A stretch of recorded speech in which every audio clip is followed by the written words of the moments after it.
Hola a todos, bienvenidos a su programa Unidos por la Palabra de Dios.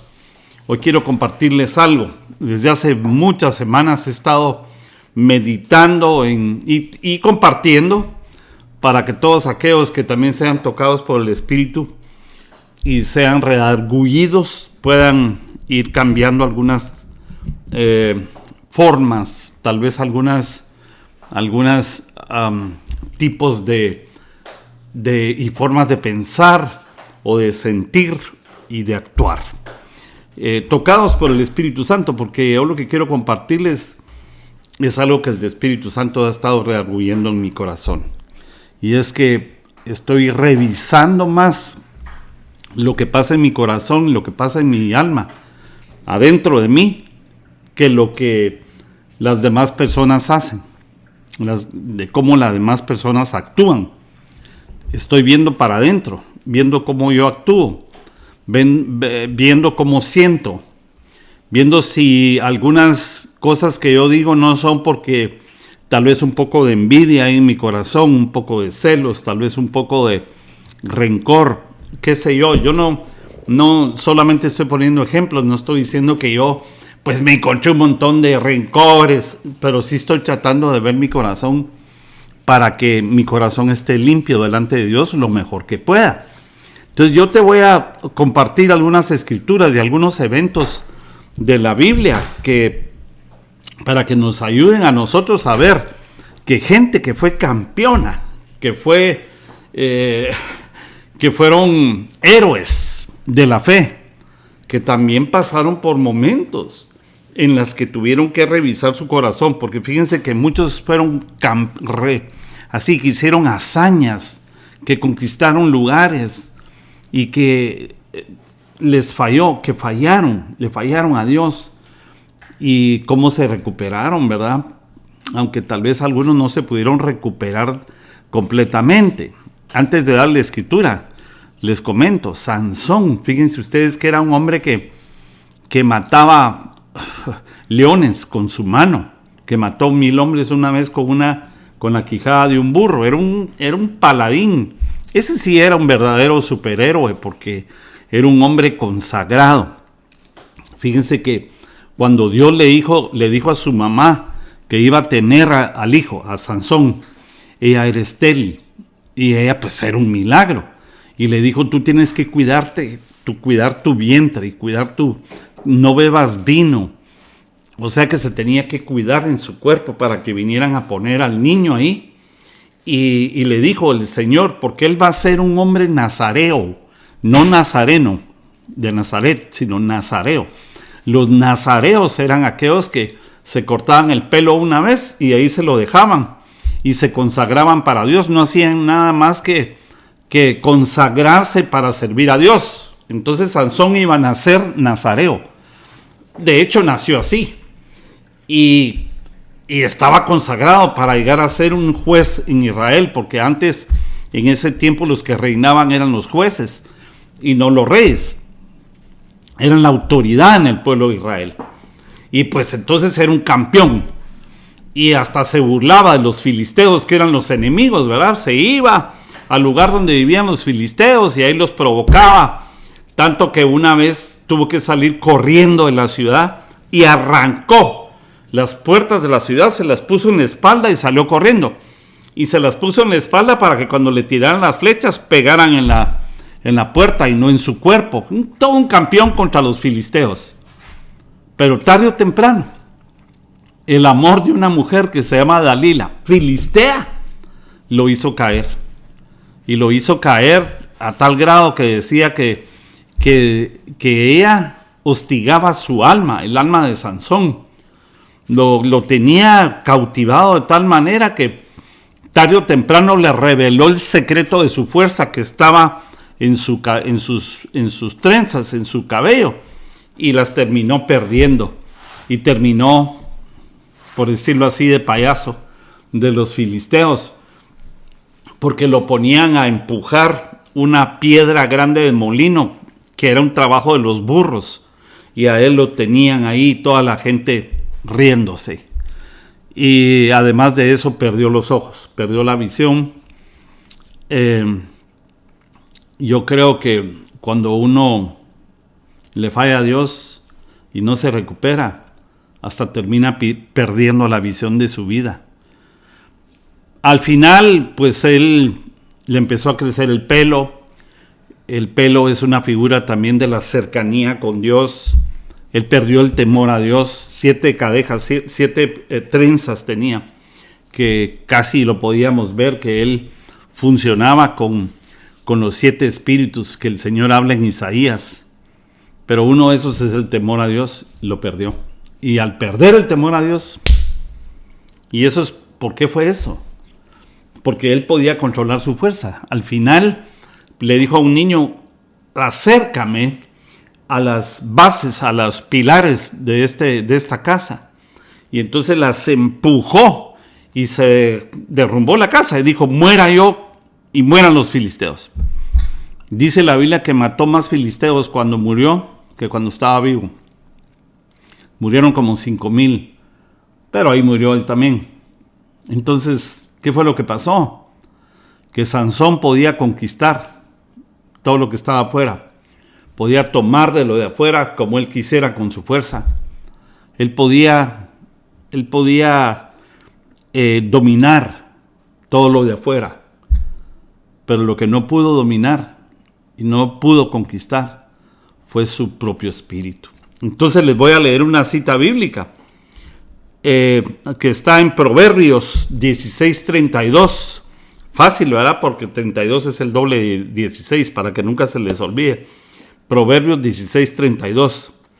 Es mejor el que tarda en enojarse que el fuerte. Pero esta segunda parte es lo que nos compete este día, esta tarde. Y dice, y el que domina su espíritu, que el que conquista una ciudad. Otra versión dice que es más fácil conquistar una ciudad que conquistar tu propio espíritu. Entonces, tu propio espíritu, si tú no lo puedes dominar y no lo puedes conquistar, podrías tarde o temprano en fallar hacia afuera y terminar de una manera, de mal manera delante de Dios. Como dijo el apóstol Pablo una vez, no sea que yo, habiendo sido heraldo, anunciante del evangelio, llegue a ser desaprobado. Pero no solo le pasó a Sansón, le pasó a Moisés. Moisés, que fue criado en la casa del faraón, en la corte de faraón. Porque ustedes recordarán que su mamá lo puso en una arquía en el río Nilo cuando estaban matando a los niños en el río. Y la barquilla, el barquito, un barquito, ¿verdad?, pequeño, de madera de acacia, por cierto. Y entonces lo echó al río, porque le vio potencial. Le dijo, no, mi hijo tal vez sobrevive, y lo tiró al río. Y la barquilla se fue, el barquito se fue hacia donde estaba la hija del faraón. Y entonces ella lo tomó, lo adoptó. Y contrató a una hebrea para que lo amamantara, y era la mamá de Sansón, y una historia linda. Y ahí creció, o sea, con el hijo del faraón, que después llegó a ser el faraón, más su amigo. Crecieron juntos, probablemente fueron a la escuela juntos. Yo diría que hasta artes marciales los enseñaron, porque un día Moisés salió y vio que como eran esclavos los hebreos, uno de ellos, un egipcio, estaba golpeando a un hebreo, y él llegó y lo agarró con sus propias manos y lo mató con sus propias manos. Y dice la Biblia que él vio a sus alrededores y entonces lo escondió, pero se tuvo que ir huyendo de ahí, y ahí fue a terminar a Madián, ¿verdad?, donde conoció a su esposa y a su suegro Jetro. Él ya tenía 40 años cuando pasó eso. Se fue huyendo, porque lógicamente lo andaban persiguiendo, la ley. Pero ¿qué pasó con Moisés? Era un hombre de alguna manera violento. Y no pudo controlar su espíritu y lo mató. Pero cuando llega ahí donde vive su esposa y se casa, pasa 40 años más, o sea, cumplió 80 años ahí, pero 40 años ya cuidando las ovejas de su suegro Jetro, y ahí aprendió mansedumbre, como las ovejas. Se convirtió en un hombre manso. Dios le da la visión ahí de aquel arbusto, que la zarza que tenía fuego pero no se quemaba, y desde ahí le habló Dios y le dio la visión y la misión de ir a conquistar y sacar al pueblo de Israel de Egipto. Y lo logró. Le estoy acortando la historia, que probablemente ustedes la conocen bien. Y los sacó de ahí y se enfrentó al faraón, y él podía hacer bajar plagas en Egipto, y lo sacó al pueblo, más de 1.5 millones de personas, y los convenció a los líderes de Israel, porque no que se querían ir, y convenció al faraón y los sacó, todo un campeón, y atravesó el desierto.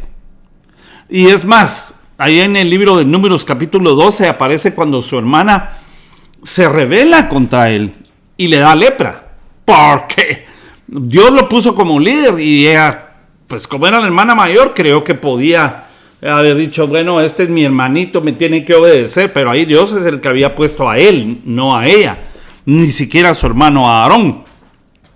Iban atravesando. Bueno, y resulta que cuando la hermana se enfermó de lepra, pues se iba a morir, y entonces Aarón le fue a hablar a Moisés y le dijo, mira, que orale a Dios para que pare esa enfermedad en ella, porque va a morir. Y así lo hizo, y se sanó. Pero el Señor dijo, cuando le estaban diciendo, tanto Mariam o Miriam o María, que así se llama la hermana de Moisés y de Aarón, a veces aparece como Mariam, como María.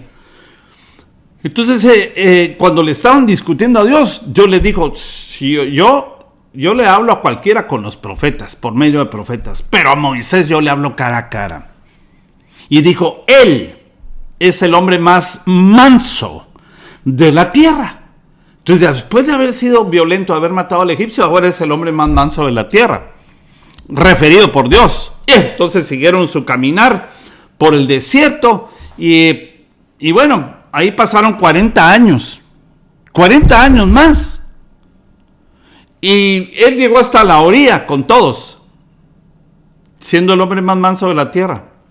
Dios le dijo, háblale a la roca, porque ustedes recordarán que de la roca fluía el agua para que todo el pueblo pudiera beber. Y entonces estaba tan enojado Moisés que empezó a pegarle a la roca.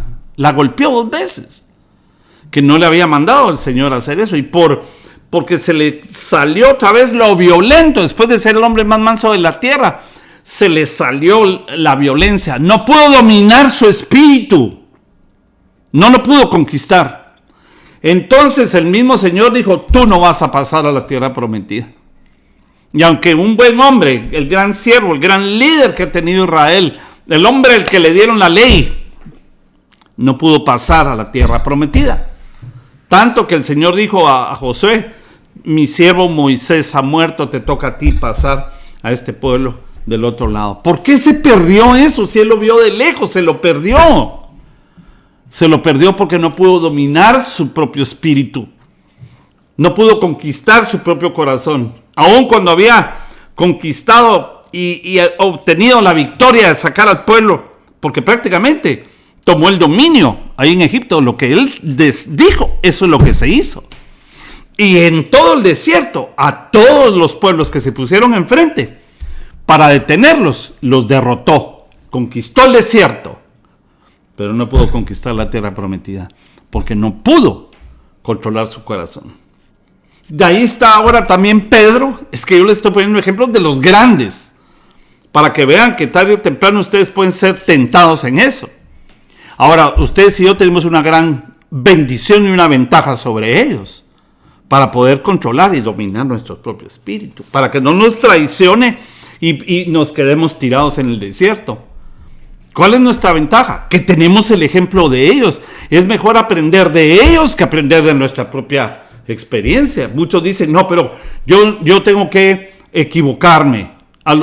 Hay hijos que le dicen a los padres, deja que yo me equivoque. Y sí, te vas a equivocar, pero mientras menos te equivoques, mejor. Aprende de mí, que yo me equivoqué para que tú no te equivoques, es el consejo a los hijos, ¿verdad? Entonces nosotros, ya adultos, aprendamos de los patriarcas, de los que el Señor dejó como ejemplo aquí. Aprendamos de ellos para que no nos pase. Y tenemos otra ventaja. La primera ventaja es que los tenemos a ellos de ejemplo para que nosotros no nos pase. Y le pidamos a Dios, dame dominio propio, Señor. Porque el Espíritu nos puede dar dominio propio, que es un fruto del Espíritu. Gálatas 5, 22, 23. Dame el dominio propio, la templanza, la paciencia, dame amor. Y pon paz en mi corazón. Entonces nosotros tenemos la gran ventaja de tener ejemplos. Y la segunda ventaja es que tenemos al Espíritu Santo que vino. Fíjense que el Espíritu Santo vino en la fiesta de Pentecostés. Allá en el libro de los Hechos 1 y 2 hay que leer. Y entonces, porque en 1.8 el Señor dijo, el Espíritu Santo va a venir y van a ser testigos con poder en Jerusalén, Judea, Samaria, hasta lo último de la tierra. Y en el 2 desciende el Espíritu Santo y llena a Pedro y a todos los que están ahí, a los discípulos. Y vino Pentecostés, vino el Espíritu Santo para quedarse. Porque antes no se había quedado en todos, no en todos. Llenó a David, es cierto, y se quedó ahí con él, a los profetas cuando profetizaban. Pero ahora se quedó y tú lo puedes tener aquí, el Espíritu Santo, para que te ayude a dominar tu propio espíritu, a controlar tu espíritu. Entonces tenemos dos ventajas, el ejemplo de ellos, testimonio, y número 2, el Espíritu Santo. Y ahora solo queda que tú tomes la decisión y yo también. Es la razón por la que te digo que yo he estado revisando mi vida, porque yo quiero estar bien delante de Dios, quiero estar bien. No quiero perder el primer amor que dice Apocalipsis. Yo no quiero que el Señor me haga una auditoría y yo termine, me pase el escáner y en el corazón tengo ahí algo contra alguien, contra tal vez en términos de inconformidad en mi casa o en el trabajo y en la iglesia, peor. Entonces tenemos ahí a Moisés, pero tenemos también a Pedro, que Pedro era el que normalmente andaba tratando de defender al Señor con su espada. De hecho, en el Getsemaní, él le cortó la oreja a Malco, el siervo, el sumo sacerdote, que habían ido a traerlo para defender a Jesús. Y era de los 3 que el Señor llamaba para cuando iba el Señor a ejecutar un milagro que no era todavía el tiempo para que todos lo vieran. Por ejemplo, cuando resucitó a aquella persona, aquel niño, dijo Pedro, Santiago y Jacobo. Pedro, Santiago y Juan, perdón, Jacobo es el mismo que Santiago. Pedro, Jacobo y Juan. O Pedro, Santiago y Juan. Vénganse conmigo. Pedro, Santiago y Juan, vénganse conmigo. Cuando subió al monte de la transfiguración. Pedro, Santiago y Juan, vénganse conmigo. Cuando fue al Getsemaní. Y ahí están orando en el Getsemaní. Les dijo, quédense aquí, oren, yo me voy a adelantar a hablar con el Padre. Y cuando regresaba estaban dormidos, pero estaban con él. Entonces, ustedes recuerdan la historia, ya llega Judas con todos los que lo iban a prender y ya bajaron el Getsemaní. Pero Pedro, recuérdense ustedes, que fue el que también dijo, ¿a quién iremos, Señor, si solo tú tienes palabras de vida? Cuando el Señor dijo, ustedes también se quieren ir, no, me quedo contigo, Señor, tú eres el Cristo, el Hijo del Dios viviente. Pedro es aquel que cuando el Señor, en aquella tormenta, en el lago o mar, porque así le llamaban, iba caminando sobre las aguas, lo llamó a Pedro y Pedro se bajó de la barca y caminó sobre las aguas. No sé cuántos pasos, pero caminó sobre las aguas. Campeón Pedro. Pero un día que le dijo, Señor, yo voy a defenderte, dijo, Pedro, tú me vas a negar. No, Señor, ¿cómo vas a creer? Y cuando agarraron al Señor, 3 veces lo negó antes de que cantara el gallo. Que era lo que el Señor le había profetizado. Y le decían, una mujer le decía, tú eres uno de ellos. No, yo no soy. Dice la Biblia que él empezaba a maldecir. Como quien dice, mira cómo hablo como los demás del mundo. Y le dijeron, no, tú eres uno de ellos, porque el que se encuentra con Cristo ya no vuelve a ser igual, ¿verdad? Ya huele a Cristo, ya ve, se mira y mira como Cristo, pero lo negó. Y entonces lloró quebrado de su corazón, porque no pudo controlar su espíritu para traicionar también al Señor. Es cierto que Judas lo traicionó y lo entregó. Eso estaba profetizado, pero el Señor pudo perdonarlo si él hubiera ido humillado. Pero Pedro también lo negó, y 3 veces. Sin embargo, gracias a Dios que cuando el Señor allá en Juan 21 lo fue a buscar, él se le pegó nuevamente al Señor, que se había retirado de su ejercicio apostólico. Ya estaba otra vez pescando, ya había renunciado, y el Señor lo fue a traer y le dijo, tú me amas, Pedro. Ay, Señor, yo te quiero. Me amas, porque son las palabras que utiliza la Biblia, ¿verdad? Ágape, amor ágape. Y le dijo, tú me agapeas. No, Señor, yo solamente llego hasta quererte, que es la parte del alma. Y se lo dijo 3 veces. ¿Me amas, Pedro? No. Tú sabes, Señor, yo te quiero. No me voy a hacer ahora el machito. Y el Señor le dijo, entonces si me quieres, sí, te quiero. Bueno, pues apacienta mis ovejas. Y le encargó el redil. Y Pedro se levantó, y Juan y todos los apóstoles, y se fueron a predicar otra vez. Se reivindicó Pedro. Bendito sea el Señor. Entonces y cuando predicó Pedro, que el Espíritu Santo lo llenó, predicó ahí, se le convirtieron 3,000, en otra oportunidad 4,000, en ese tiempo, sin micrófonos, sin redes sociales. Dios lo levantó y lo hizo un apóstol de primera línea, de los que quedaron a cargo de la iglesia. Bendito el nombre del Señor, porque no pudo dominar su espíritu, pero se acordó de quién era su Señor. Y entonces se reivindicó y ahora pudo controlar su espíritu. ¿Cuándo él empezó a controlar su espíritu?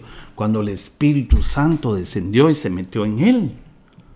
Entonces el Espíritu Santo es el único que puede ayudarnos a nosotros a conquistar y a dominar nuestro propio espíritu.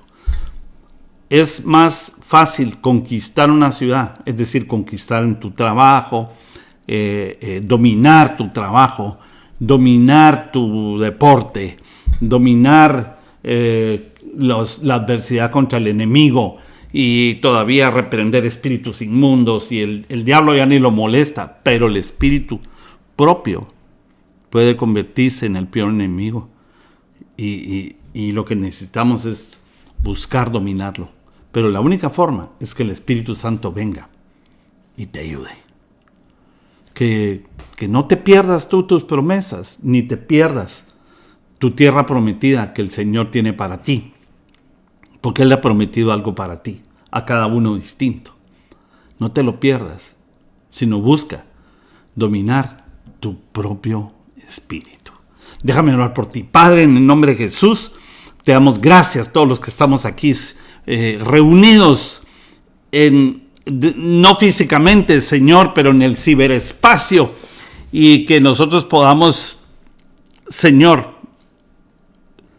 aprovechar que tú nos regalaste el privilegio de que el Espíritu Santo venga sobre nosotros.